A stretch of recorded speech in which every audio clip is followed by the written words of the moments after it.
Welcome to Deal to Heal with E. James podcast. On this podcast, my guest and I will discuss topics and ways to help us to heal in every area of our lives. I believe that everyone can live a life that is happy, healthy, and whole. So I'm on a mission to help people to deal, heal, and fulfill. Deal with your problem, heal from the pain, and fulfill your purpose. Thanks for tuning in. Let's get to it.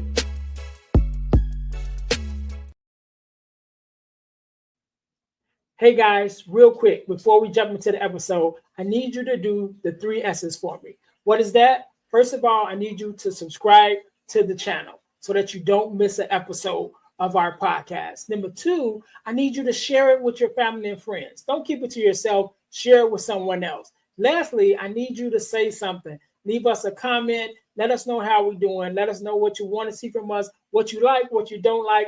We are open to your suggestions. We want to know everything that you want to let us know about the podcast. All right. Now, get back to the episode. All right. Welcome to the Deal to Heal with E. James podcast. I am your host, Ernest James, and I believe that everyone can and should live a life that is whole, healed, and healthy. And now, therefore, I'm on a mission to help people to deal, heal, and fulfill, to deal with your problems, to heal from the pain, and to fulfill your purpose. Thank you guys once again for tuning in to the Deal to Heal with E. James podcast. If you haven't already, make sure that you listen, like, subscribe, and share to our podcast on all of our social media platforms as well as yours. Also, make sure you guys are checking us out on our YouTube channel, which is the Deal to Heal Podcasting Network, where you will find not only the Deal to Heal with E. James podcast, but you'll also find our sister podcast, which is the Girl Dead Discussions podcast. Both of those podcasts, again, can be found on our YouTube channel, the Deal to Heal Podcasting Network. So I just want to say you guys to go there and check us out there. And I thank you guys ahead of time for even doing that. Also, our product of the week. As you guys know, we are a self-sustained podcast, and the way that we stay on the air is by bringing you guys amazing products for you to purchase. And so our product of the week is our Purpose Journal, as well as our Purpose Planner, because I believe we should journal in order to keep track of where we've been and where we are in our lives, as well as plan for our future. So you can get your copy of our Purpose Journal and our Purpose Planner from Amazon. The links are in the descriptions of this episode, and also the other great information that's also available in our episode. So make sure that you guys are checking that out as well. But today, just like any other day, we are blessed with the guest, Miss Bambi Lynn. How are you doing? I am doing awesome. Thank you so much for having me on tonight. No problem. First of all, let me say thank you for being here, because you could have been doing anything else with anyone else, but you're here with me and my listeners, and I definitely appreciate it. So Bambi, let's jump right into this thing. Do me a favor, introduce yourself to my audience and let us know a little bit about who you are and what it is that you do. Absolutely. Well, just like you said, my name is Bambi. I am a mother, a single mom of 6 adult children. I have 4 daughters and 2 sons. My boys are identical twins. I am a nana of 15 grandchildren, and I am a 3-time published author. I also am somebody that is a motivational speaker and an event planner. I also have just joined the 8% of the United States that has visited every single state in the union. So it is said that only 8% of the country will ever do that, our population. And I just happen to be one of those 8% now.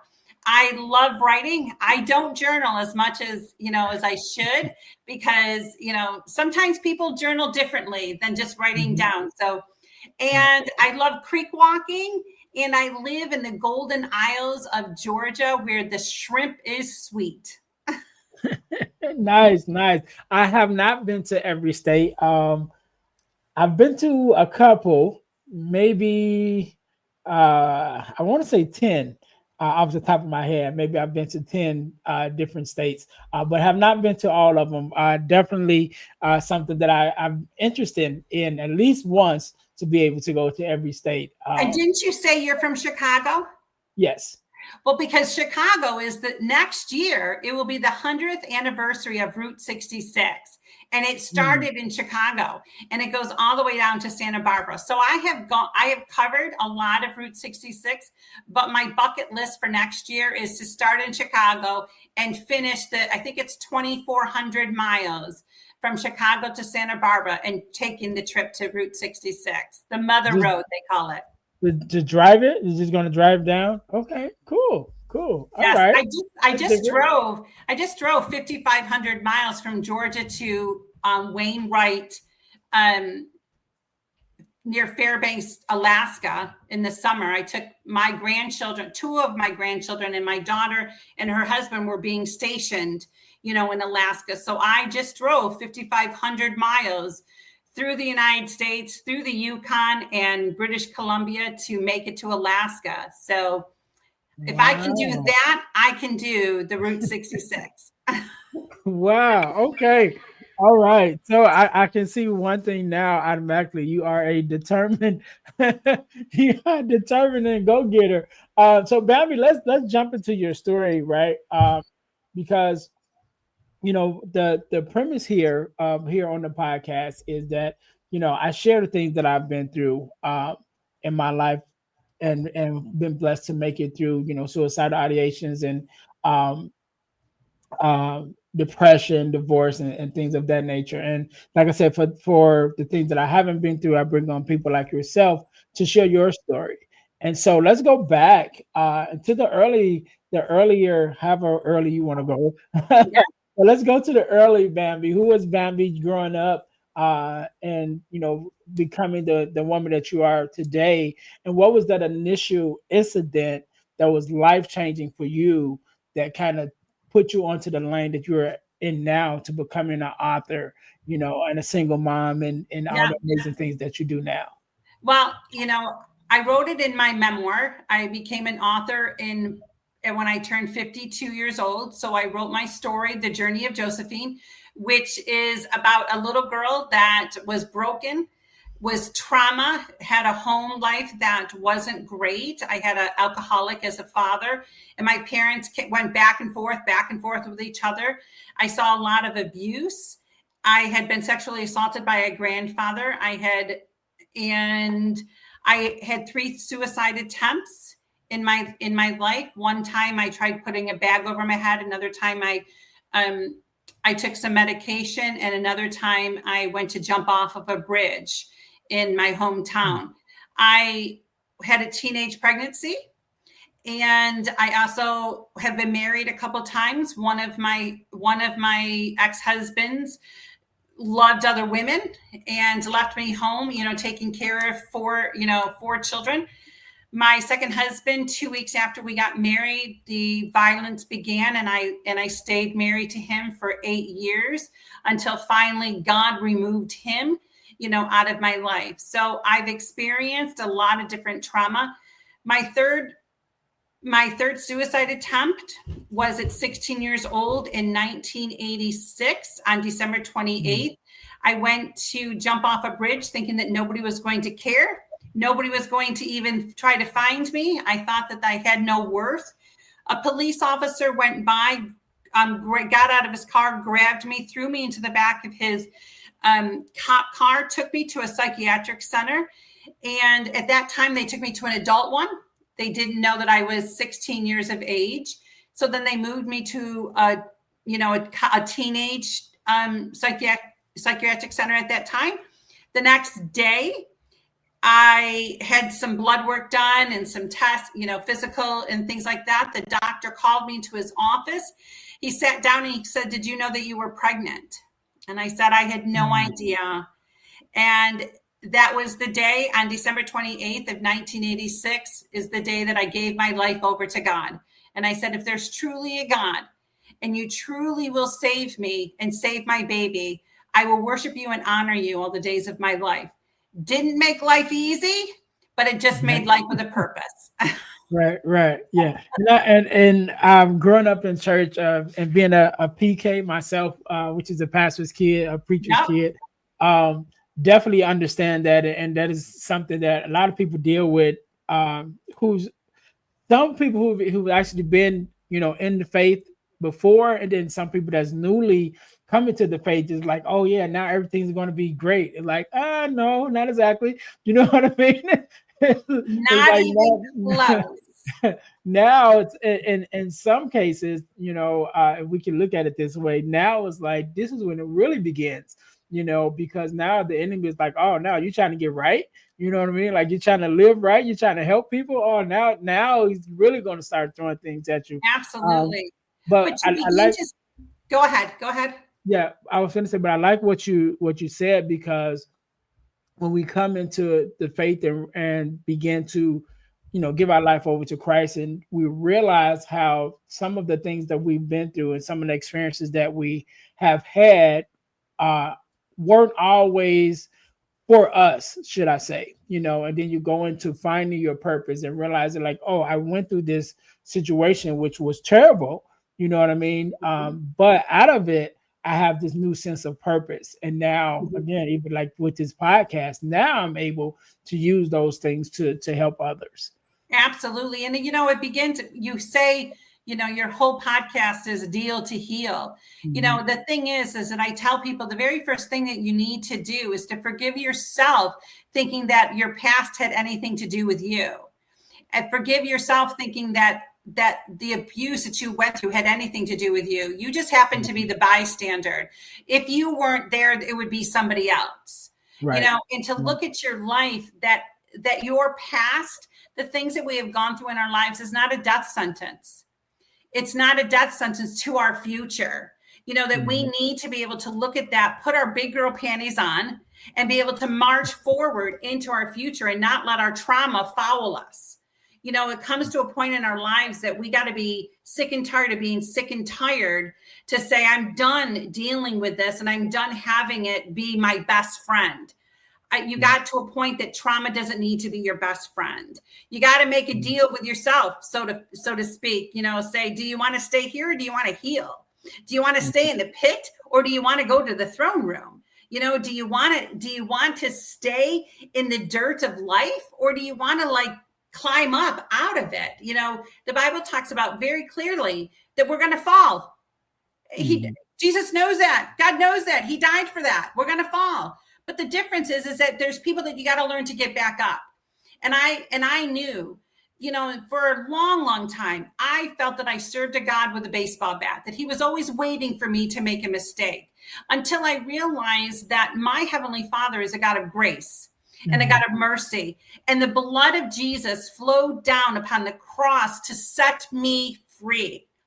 And especially as Christians, we should not be a group of people that should be the most wounded and the most hanging on to, to the t-shirt saying, I'm trauma, I'm trauma, I'm trauma. We should be the ones that are more set free. We should be the ones that are thriving, that are redeemed.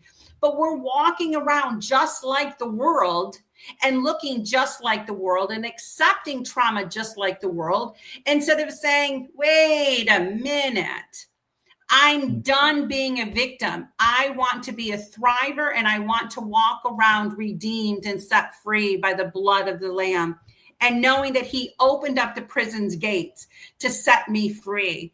My past doesn't define me, but my past helps me to see the treasures and the nuggets that are waiting for me into the future.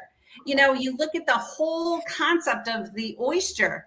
The oyster would have no pearl in there until the parasites have bombarded the oyster, until the hurricane had come after the oyster, until the waves were crashing over the oyster. That's the only time that the oyster gets a pearl. So when you look at that as the whole demonstration, the word picture that God gives to us for an oyster, that's our lives. That's our lives. We are oysters that have been banged up, that have been parasites have come after us, that, that we've been attacked. But if you open us up at the end of life, the pearl that we receive, the gifts, the crowns that we receive because we've been through something. And I just did a conference, an event, and I asked I said, I'm going to ask a question. And every time that you think that this question has something to do with you, I want you to stand up.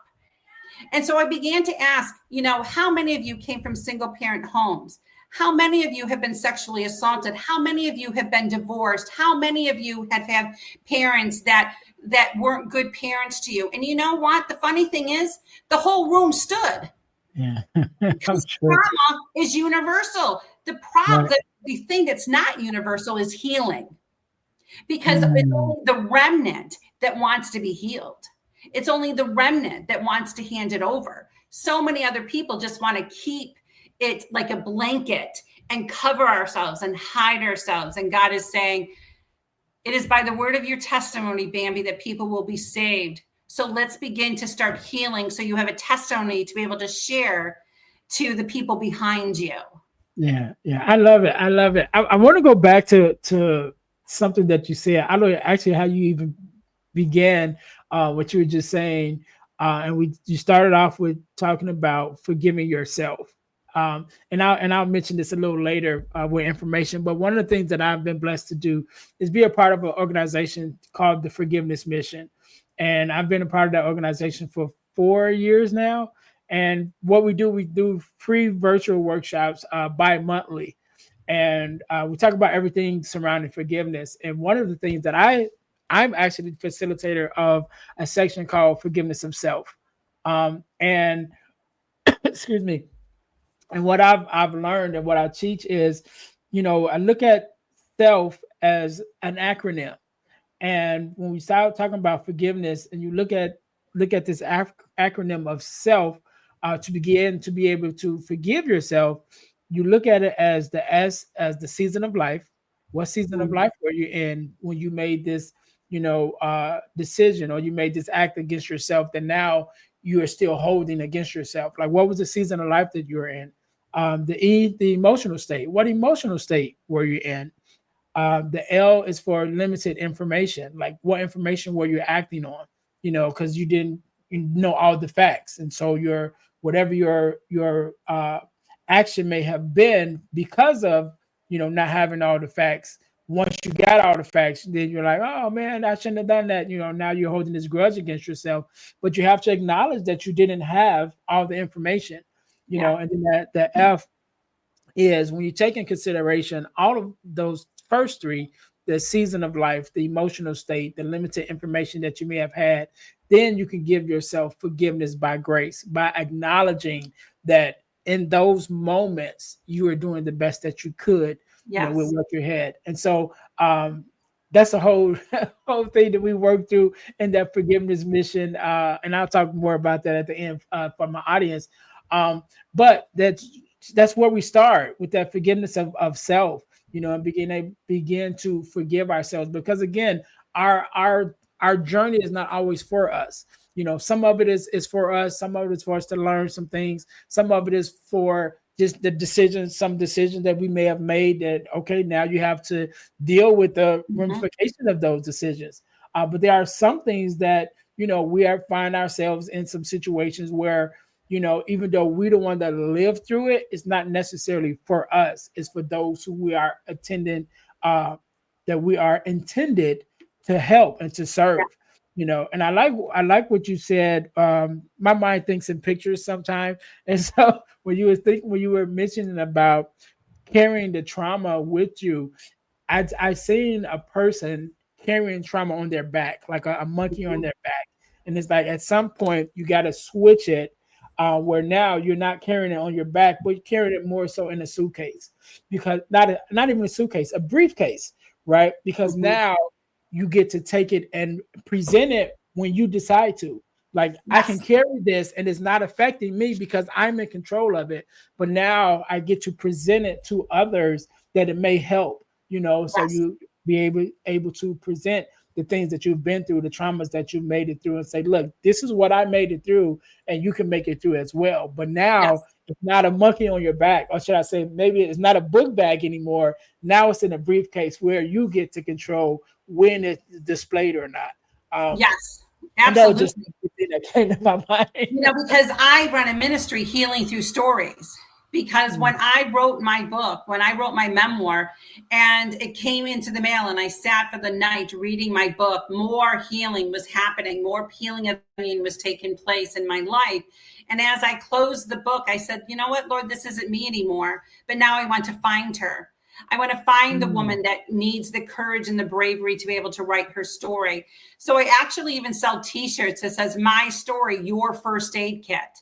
Because more and more, if I continue to share my story, there's nuggets that are being put inside of the first aid kit to be able to help heal you.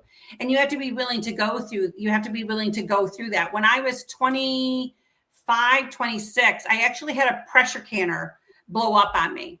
And so I had to spend 17 days in a burn unit.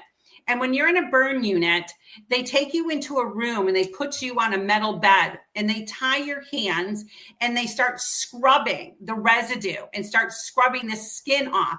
But they need to do that in order for new skin to grow. So if you want new skin to grow even in your own life, we got to be scrubbed of our trauma. We got to be scrubbed of the dead skin and the dead residue for God to come in and to put the new skin on. The problem is that so many times it hurts. It's painful. It's something that you don't necessarily want to do. Sometimes, they had to drag me to that room because I knew what was going to happen in that room. I knew my hands were going to be tied, and I knew that I couldn't stop the scrubbing. But at the end of it all that dead skin was removed so that new skin can grow. We've just got to be willing to stop medicating ourselves to take away that pain and deal with that pain and deal with the residue so that we can have new skin and so that we can be new and refreshed and have other people hear our testimony, and that we can help bring healing through listening to their stories and bring a first aid to them. We're only pioneers in our stories. We are pioneering and we're plowing the field with our stories for the next person behind us. We are all part of a community of people that we touch in our lives, but we're pioneers. When we decide to say, I'm sick and tired of being sick and tired and I don't want to be in the pit anymore, I want to get out of the pit and allow people to lift me out, that's when the journey and the healing begins. And, you got to think about the pioneers. They took a chance. They took a chance. They didn't even know what was going to happen in the unknown. And you know what? When you decide to say, I'm sick and tired of being sick and tired, you're taking a chance on yourself. You're taking a chance to become something different and not to be bitter and not to be hateful and not to be deceitful and not to be depressed. You're taking a chance. You're pioneering. You're packing up to go to the unknown because you don't know what it feels like to have that freedom. So you're taking a chance. And so if you go through and if I go through, then other people are watching us and saying, wow, you know what? I think I want to go, out west. I think I want to pack up my belongings and go out west. It's because they're seeing us and they're seeing the change in us. They're seeing the change in our demeanor. The things that have happened to us, we should never have had a smile on our face. I should never have beautiful skin because of the things that I have gone through. But because I've chosen joy and because I've chosen love and because I've chosen forgiveness. And if you hear the word I chose, I had to choose to do that. Now it comes naturally. Right. But sometimes people they just want to sit back and watch the people, pioneering out there. And they think that healing's not for them. Healing is for them. If you think about even going up a hill, a mountain, you can see, if you see mountains, I've been out west, I've been all over the place now. I've been to all 50 states. And when you go to a mountain, you see that there's people down at the bottom. They have encamped at the mountain because they seen the mountain went, no, it's a little too steep for me. And then you have some that climbed the mountain, but then they stopped and now they have encamped in the middle part of the mountain because they're like, this was a lot of work. I don't know if I'm going to get up there. But then you have people that have gone all the way to the mountain, and they built their house on the mountain because they saw the horizon and they saw the beauty of the horizon. It takes work to climb the mountain. And that's why so many people give up. And that's why there's a remnant that doesn't give up. There's a remnant that says, I don't want to stay there anymore. I didn't like how I was. I didn't like feeling depressed. I didn't like not wanting to get out of bed. I didn't like eating till I, wanted to puke. I didn't like, I no longer want to go to the store anymore and just buy and buy and buy and buy. I got sick of that. Yeah. And I wanted to climb the mountain to see the horizon. I didn't want to be the ones at the bottom that said, that's too hard. I didn't want to be the one in the middle that said, that was too much work. It's too much to do. I wanted to be the one at the top of the mountain that said, you know what? It was worth the heartache. It was worth the lies that I believed. It was worth stop telling myself stories that weren't true. It was worth the work because now I get to see the horizon. Yeah, I love that. I love that. And with all the things that I do as far as the workshops and things of that nature, I always start with self, because I tell people yourself is the only one you can control. You can only control your emotions. You can only control your decisions. You can only control your actions. And so again, starting with self and then even making that choice to start with yourself. And then, once you've dealt with you, then it opens up your mind and it opens up the ability for you to then make the choices to, okay, now I'm going to address these other things because now I've begun the healing with myself. And I also like what you talked about being the pioneer and, not only being the pioneer of your life, but being the pioneer what other people sees. And it reminded me of, Dave Chappelle, the comedian, one of his stand-up acts, he talks about being, you're in your life, but you realize that you are a character in someone else's story. Yes. You know what I mean? And so when you were saying the pioneer, that's what I thought of. Was like, yeah, like you think you're just living your life. But no, Bambi is now a character in my story because now we've had this experience. And I said, you know what? I met a lady once, and she's been through all 50 states. You know what I mean? Exactly. So now you are, even though you're just living your life day to day, but now with us crossing paths, you became a character in my life and a part of my story. And we definitely want to make sure that chapter that we cross paths with other people, that when we become a character in their story, we become a positive character and we become a character of that light and a character of that hope, a pioneer of where you can go. Like you don't have to stay here, and then when you're at the bottom of this mountain and you're looking up, yes, the mountain looks like it's so large.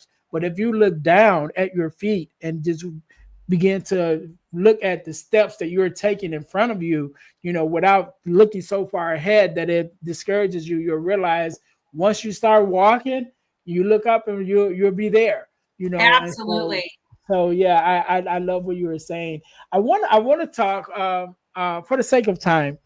I know you are an author, and so I definitely want to give you a chance to talk about several of your books. But one in particular, we were talking about it before we started recording, but I'll let you introduce it. So tell us a little about some of the books that you've written, and then we'll get into the last one. Yes. Well, the first one, just like I said, I wrote my memoir, The Journey of Josephine, how God took a broken little girl and he used a rag doll that I got as a Christmas present to take me on a journey. She was like my security blanket. So it is my raw account of how God, continued to move through my life and how he continued to show up and how from the foundations of time that he called me by name. And that it didn't matter where I was going and what I was going through, that he still had called me. So that is my book, The Journey of Josephine. The Treasures of My Heart is in the midst of our storms. Sometimes we forget that there's nuggets that are being formed, or there's nuggets that God left upon the path. We're only getting caught up in the storm, like the disciples in the boat. They got really scared in this storm. They didn't understand that God had said, we're going to get to the other side. They forgot that because they were in the storm. And, and now I've been on a cruise, and I was on a very rocky cruise. I now have empathy for those disciples. Like, I understand now. But in the midst of that, God gives us nuggets. And the only time that we should ever look in the rearview mirror is to see the treasures that he has given to us along the path, whether it's friends, whether it's family, whether it's a gathering, whether it's a gift that you were given. Those are all treasures that he gave to you in the midst of the storm.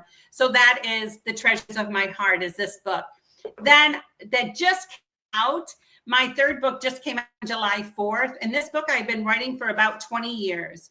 And what I did, it is the seas. And it comes from the story of Hagar. And Hagar was in the desert, and she was a woman that got to name God, that God saw her, that God, cared for her in the midst of her desert as Sarah and Abraham had thrown her out. So I wrote The God Who Sees, which is about 33 different women within the Bible, that I took their stories as if they were living today. And I wrote them in a way that women could relate, to these women. I wrote a story, it is Domestic Violence Awareness Month. We're almost finished with this month, but one of the stories I wrote about was Abigail. And I don't know if we have time for me to be able to read that chapter so you get a sense of what I wrote. Yeah. So it says, I stood at the kitchen sink, finishing up the dishes that I had used during the preparation of dinner, and wondering if my husband would come home happy, since we had a little argument the morning before he went to work. I heard his car pulling into the driveway, and my heart sank and my stomach began to churn. I wasn't prepared for whatever was going to happen when he walked into the door. I didn't know his mood or the words that he would spew out of his mouth. I learned a few things from going to Bible study. Someone suggested I make his favorite dinner and bake a pie, and it may change the mood and the atmosphere. I was to set the table really nice in preparation for him coming home from a long day at work. The women at the Bible study reminded me that he works really hard and that he is stressed out and that he just needs an atmosphere at home to be peaceful. Nobody talked about the fact that I was a young mother with 4 children under my feet at the time. 3 of them were in diapers, and I had the responsibility of taking care of everything. Although my husband was the breadwinner, after all, women were made for that. It wasn't about me being comfortable. It was about me making sure that he was. My husband walked in, and I could tell by the slam of the door that he wasn't happy. I knew that my evening would be that of serving, trying everything I could to make him feel better and not on edge. We sat at the table without a word. I tried to make small talk, asking about his day and about the people that he saw or he talked to, but he never responded. My heart sank. I knew that this would be a long night, and I needed to do everything I could to keep myself safe. I didn't want what happened the last time he came home to happen again. I didn't want him to spit in my face and tell me that I was a lowlife and a trailer trash. I surely didn't want to beg him for his forgiveness, because I didn't want his hands to be put around my neck and choke me and repeat after him that I would learn to submit to his authority. I didn't want another night like that, and I surely didn't want to be driving around my neighborhood because my car was the only safe place where I felt safe after being beaten in black and blue bruises standing out harshly on my face and my shoulder and my back. That time I decided I was going to take pictures, but then I quickly erased them so no one would ever going to believe me. I needed peace. I told him I was going to a woman's Bible study, and then just went into the bathroom with a pillow, and I prayed into the pillow that God would bring his peace that passes all understanding into my household. At night, I'd wake up, anoint eat every inch of my household, and I pray for God's protection. I lived in fear. I didn't know when the next blow up would happen, or what I would say that would make him be angry at me.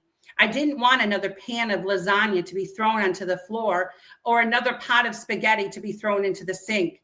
I didn't want to be thrown out of the car again, or worse, left for anywhere and forced to call somebody to pick me up on a cold winter night. I needed to somehow find peace. I didn't understand why he hated me so much. Whenever I tried to discuss it with him and tell him I didn't understand why he didn't love me and I never understood why he would hit me and think it was okay. I doubted myself continually, and I doubted every word that I spoke. I walked on eggshells, and I tried to keep my children so obedient that nothing we did would make him angry or not talk to me. It became normal to always apologize for something that I didn't do. I decided if this is all that he wanted, I would do it, and I would take full responsibility for every action. I called my brothers to come and straighten things up, and they told me no, and that I needed to get out of there. But where was I to go? I had nothing that was my own. And so I prayed and I fasted and I journaled and I pleaded with God, please let this be the day that peace comes into my home. There was someone else in the Word of God who knew my very feelings. As I observed her narrative, it was as if I was looking deeply through the reflection of my own mirror. Abigail was a woman who found herself married to a violent, angry man, Nabal. His very name means harsh, rude, and brutal. He was a man of whom Abigail was so afraid that when the King David was in the area, she fed the king and his men behind her husband's back, knowing things wouldn't go well if they denied the king. As an ex-wife to a mean, hard man, I understood. I understand that her purpose in feeding the king could have been to have someone see the pain in her eyes. It could have been to have someone bring peace from her husband's anger. Was she waiting for some king to help or wondering if there would ever be some peace? I remember a time when a pastor came to my house, sat with my children and I, and listened to the pain and was taking place within our home. He walked outside and said to me, "One day you will be free. This will not always go unnoticed." Then, as my heart sank, he got into his car and he drove away. Just as it let at that very moment is how I imagined Abigail felt as she watched the king ride away. I think her hope was gone. I think she wondered, why didn't he see her pain and why he hadn't been moved to take her away? She must have felt as if she was drowning in her feelings, the desperate thoughts of her abused woman. Is there hope? Will there ever be an escape from this life? I'm already dying inside. There has to be more, right? It overwhelms my heart with joy that Abigail's story doesn't end there. After Abigail had fed the king and his men, she returned home and found Nabal throwing a luxurious banquet, and he was drunk. The next morning, Abigail told him what had transpired between her and the king. And the Bible says that Nabal's heart failed him, and about 10 days later, he died.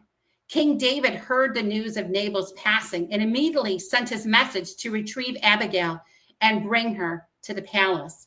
When Abigail reached the palace, she and the king were wed, and she was finally safe, finally free from her abuser. God had answered her prayers. I've often wondered where God was and if he was ever going to show up. Was he ever going to protect me from my abuser? Was he ever going to hear my prayers and answer them? There was a time in my life where I would ask those questions over and over again, after day, and he never answered them in a way I was expecting. He did protect me. And eventually I was able to leave, never to be abused again. God hears his daughter's cries. He knows us by name. God will answer your prayers, although not always in the way that we would choose. But I want you to know that God hears you and he is there and he does answer and he does care. I love that. I love that. I love how, number one, I love the story, right? I love the story. I love the way you put it together, and I could just follow in my mind the whole narrative. But I love the way how you took Abigail's story and was able to again bring it to like a present day. Like this is that same situation that has played in the lives of different women over time, and this is how they kind of made it through it with the help of God and his blessing, and being able to see that story. I definitely in different eyes, because I've read it plenty of times, but I've never seen it through those eyes. And it's not just Abigail. There's other women in the Bible that you use as well. Yes. Their stories to address different topics. Yes, there is. Like I use the story of Tamar that was raped by her half brother. And I use that story as a blended family situation that sometimes we forget. We're so in love with the person that we're finally meeting. We're not seeing the damage that's being done within the home.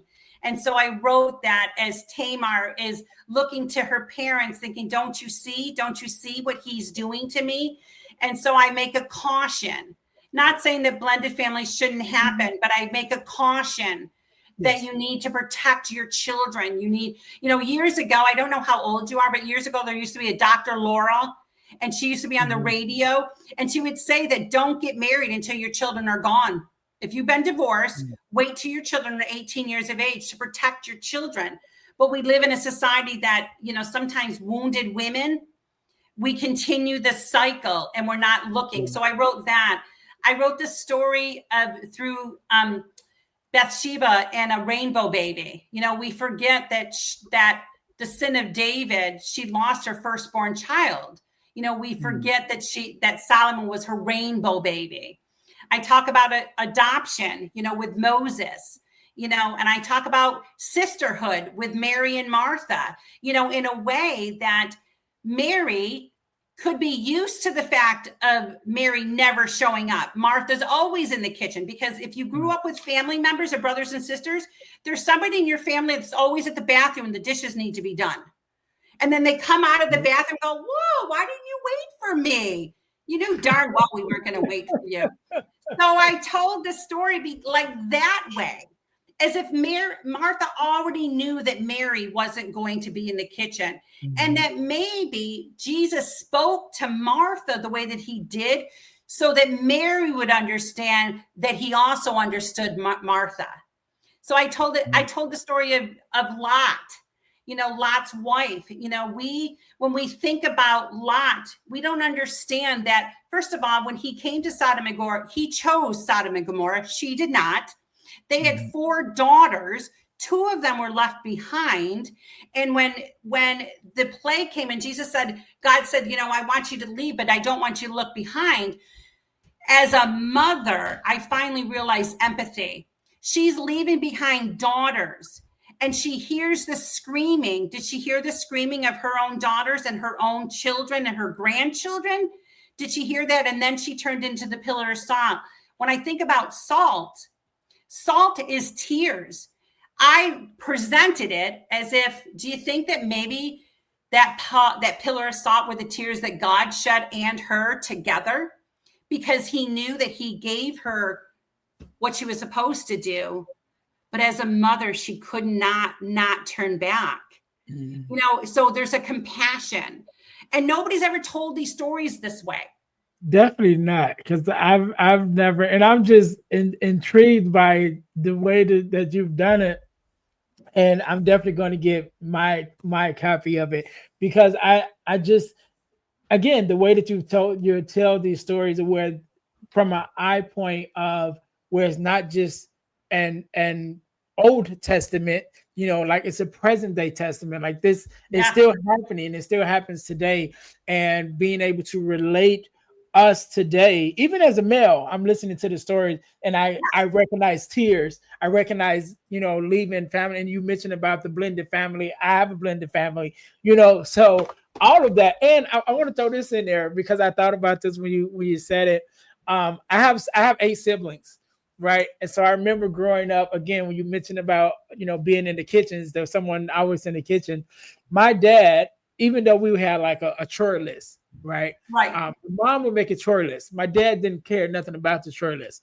He just wanted everything done, right? And so when he would come home days and, again, the dishes are in the sink, he'd be like, why the dishes not washed? Like, I don't care who was supposed to do it or whatever. I just care that it's not done, and then there were ramifications for it not being done. So after falling victim to the ramifications, I just got to the point where it was like, all right, I'm just going to wash the dishes, and so every day I would just wash the dishes. And it got to the point where my dad would come in and he would literally kick me out of the kitchen. You know what I mean? He's like, I don't want to Mm. see you in here because I was constantly doing it because it was like, all right, I know nobody else is going to do it, and I don't want to get in trouble for it not being done. Um, Exactly. so I relate to that story that you said, like, oh, why you didn't wait for me to do it? Like you weren't Yeah, going to do it. You know what I mean? exactly. I told the story of Peter, and his wife. Do you know Peter was the only disciple that was married? So I Mhm. told it through a point of view of a military family that, Mm. that here Peter comes home and he said, honey, I got to tell you something. And she sees in his eyes, hey, let's wait to the evening. And so they lay in bed together, and Peter says that he called me to not to be a fisherman, but he called me to be fisher of men and for me to travel. As if a military soldier said, hey, honey, they called me to Iraq. Mm. Honey, they called me here. And as a wife, that morning, she got up and she fixed his tie and she fixed his outfit and she stood ground for their family as he went off to war. I have two daughters that their husbands serve in the military. I have a son that we don't know where he's at because that's the part of the military he's serving. And she has four boys and pregnant for her fifth boy, standing her ground and standing protecting the home. And so I told the story of Peter being the disciple of Jesus as if he was a soldier Mhm. in the army, and that she had to believe, in him. And they laid together for the last night, and she kissed him for the last time. She didn't know whether she was going to get him back. My daughters go through that. And so I wanted to tell it in a way that God knew, and God made Peter a disciple because he needed women to know that you can stand at the home front, and that he trusts you just as much as he trusted Peter. He trusted Peter's wife. I love that. I love that. Man, I don't even know what to say, but I love that so much. And thank you, your family for their service. Yeah. I also have come from a military family with a lot of people that serve and have served. So I always make sure that I say thank you for your service because I Yes. definitely know the sacrifice that it takes. But I love that so much. I can't wait to get my copy of the book. Awesome. Um, I want you. First of all, thank you so much for coming on.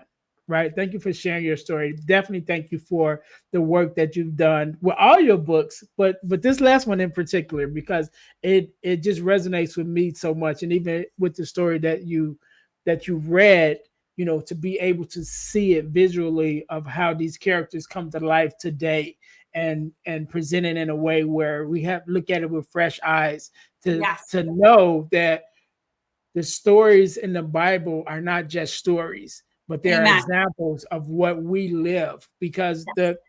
the human experience is basically just a revolver. Like is the situations change, the names change, the characters change, but pretty much we're on the same hamster wheel. Yeah. There's nothing new That under just the go, sun. Yeah. yeah, Nothing we new under just the go sun. over and over again.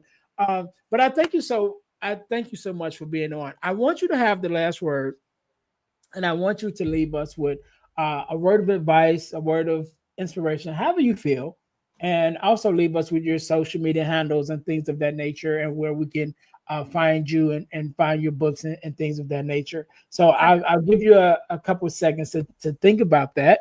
Okay.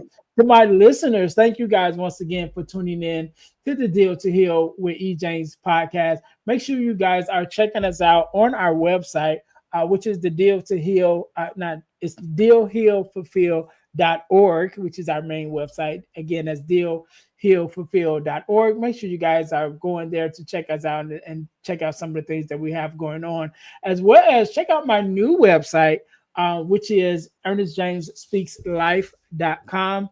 Where you can go to find out more information about me as a speaker and a workshop facilitator, and also, excuse me, also, you can hire me to come out to present uh, a keynote or a workshop for your school or organization. Again, that's ernestjamesspeakslife.com. Make sure you guys are checking us out there. Um, Also, ebooks by ejames.com. I talked about earlier the self acronym that we talk about in the forgiveness mission, but I also wrote an ebook around the self acronym called Forgiving Me, the 4-Step Guide to Self Forgiveness. And that can be found at ebooks by ejames.com. And also some of the other ebooks that I wrote, including the 4 core, which is the 4 core values that every daughter should get from her father. That Mm. ebook is very powerful, that I believe, and we talk about it on the not the Deal to Heal, but on the Girl Dad Discussions podcast.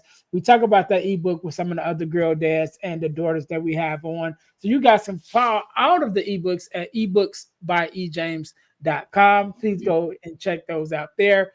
Also, our inspirational t-shirt line at deal2healtees.com. That's deal, the number 2, healtees.com, where you can get your podcast merch, which is our t-shirts with our podcast logos on it. You can get your official Deal, Heal, Fulfill t-shirt with our mantra on it, which is the one that I wear constantly, which is the deal with the pain, heal from the deal with the pain. No, I can mess it up my own slogan.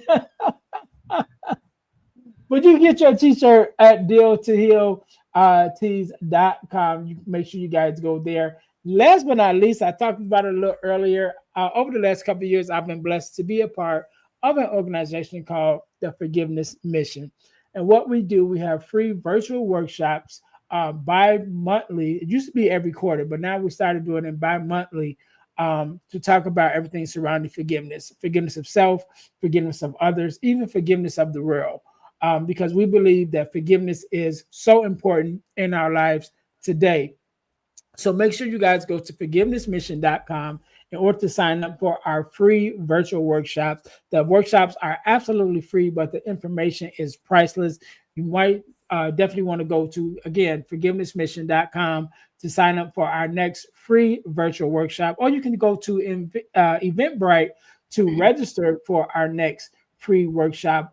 Just look up Forgiveness Mission or Forgiveness Workshop sponsored by the Forgiveness Mission, and you will find it there on Eventbrite. So again, Miss Bambi, I want to say thank you so very much for being on, for being a guest, for sharing your story, definitely for sharing your book. To my audience, we're going to make sure that we put the links to the books in the description so you guys have easy access to find it. But again, I want to thank you so very much for being on. I want you to have the last word, so the floor is yours. Well, thank you so much for having me. You know, it just isn't, it's something that inspires me to continue on my path on my mission of healing through stories. And I want to tell your audience, when you think about the whole metamorphosis of a butterfly, I want your audience to understand that they were always born a butterfly. And that even though we have to crawl sometimes as a caterpillar, we have to crawl through the things of our lives as a caterpillar, that caterpillar is still a butterfly. It just doesn't realize it until it goes inside of the chrysalis and it's in a dark point and a dark thing, and it's renewing its mind. It's being told over and over again that it is a butterfly, it is a butterfly, it is a butterfly. And then there's a moment that butterfly emerges out of the chrysalis with the wings to fly. Every single one of us have wings to fly. Every single one of us are butterflies. We're created as butterflies. We just were caterpillars for a time in our lives. And that caterpillar time is our trauma, is the brokenness, is the pain and the depression and the things that we have gone through in our lives. But I want you to know that life is about moments. Moments don't last forever. We decided together to share moments that I'll never get back. You will never get back. And we decided to share those moments together. So when you're in a time in your life that you are broken and you're in a time of your life that it's dark and you're in a caterpillar state, I want you to know that it's only for a moment. I want you to know that that moment will pass and that depression will pass when you lay it down at the foot of the cross. Don't pick it up, but go through that moment. You know, the Bible tells us that our mourning will turn into day. Our dance, we will dance again. We will smile again. walk through that moment to get to the darkest time in your life for you to be able to grow your wings. And know that you are the daughter of the King of Kings and the Lord of Lords. And the Bible tells us that for God so loved the world that he gave his only begotten Son, that whosoever believeth in him shall not perish. Today is the day of your salvation. Today is the day that you get your wings by living through those moments. Fix your crowns, because you are daughters and you are sons of the King of Kings and Lord of Lords. Amen. Amen. Where can we find your social media handles? Oh my goodness, they're all over the place. You know, most of them are Bambi Lynn. I do have a YouTube channel called Our Story 555, and I am on TikTok. I'm on Instagram. I am on Facebook. I do have a website, healingthroughstories.com. You can also order my books through Amazon. Make sure you know the titles of my books, because there is another Bambi Lynn. So just giving that out there. Or you can also order, you can also order them from me and get them a signed copy. So go out there. And if you're ever looking for a speaker, or somebody that does a workshop, I am very good at them. And God has continued to move me forward to present my mission is healing through stories. I love it. I love it. We can't end it no better than that. To my listeners, thank you guys once again for tuning in to the Deal to Heal with E. James podcast, where our mission is to help people to deal, heal, and fulfill, to deal with your problems, to heal from the pain, and to fulfill your purpose. Until next time, you guys be blessed. Hey guys, if you're enjoying this podcast, then I know you'll enjoy the Girl Dad Discussion podcast. I'm your host, Ernest James, and I believe the relationship between a daughter and her father is one of the most important relationships a young lady can have. And therefore, my mission is to promote the daddy-daughter relationship by sharing the voices of girl dads to the world. So check out our podcast on every platform where podcasts can be listened to. And if you want to watch the podcast, check us out on our YouTube channel. Again, that's the Girl Dad Discussions podcast with your host, Ernest James.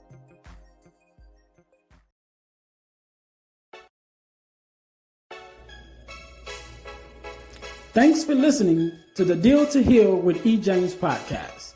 Remember to listen, like, subscribe, and share. This episode has been brought to you by Deal to Heal Teas. Put some inspiration in your situation. Wear an inspirational tea and be inspired all day. Let's go to dealtohealteas.myshopify.com. Remember, our mission is to help you to deal, heal, and fulfill. Deal with your problem, heal from the pain, and fulfill your purpose.